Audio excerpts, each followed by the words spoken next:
Hi ladies, this week we are working on the deadlift.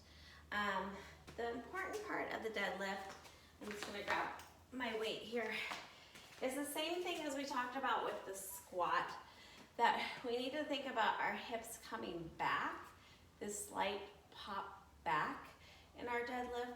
Everything is engaged with that little bit of our abs tucked and we pop it back. So if you're working with a bar, which is like what this more emulates, a true deadlift starts at the ground, okay? And you're coming up, okay? Most of the time we're doing what are called deficit deadlifts because we already have the weights started either at our hips with two weights or we bring it up and we just go past our shins, okay? So there's two different kinds. This is like a stiff deadlift over here, and I'm just going down, my back is flat, my head is in line, and I pop it up. So you see how my hips pop, okay? A good practice is using, if you have a kettlebell or a dumbbell, is doing these that practice the hip pop. And so I'll do it from the side too. It's pop, pop, okay?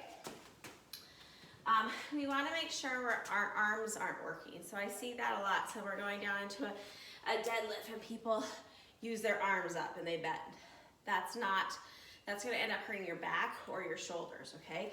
Because you should be deadlifting a lot of weight. You should be able to push that more than probably your back squats. Most likely just because it's just this natural movement, okay? I'm looking up here, but my head should be flat, and you bring it up, pop. Okay, there's some times where you're going to be engaging more. You're still going to do your back, and you're going to come down and use a little bit of your legs. You can see my knees are bent, and I'm coming up, but I still pop at the end. Okay, so that is different than this straight leg deadlift. So you're here and up. Okay, but you still want to be feeling this chain in your deadlifts.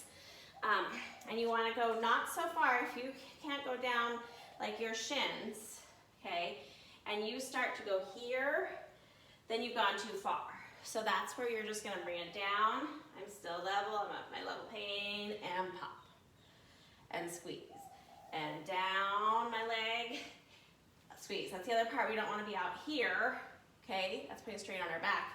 We want to come down our body, down our shins, and up. Okay? Smith machines are good ways to start with that. If you're holding two dumbbells, okay, you're starting up here, and you're coming down till you feel that tension, and up. Down, and up. And when you're going straight leg, you're just mostly going down. And you won't probably go as far because your legs aren't going to bend. Depends on your flexibility. So take your time. Work on making sure that you're popping those hips back and then going down with a flat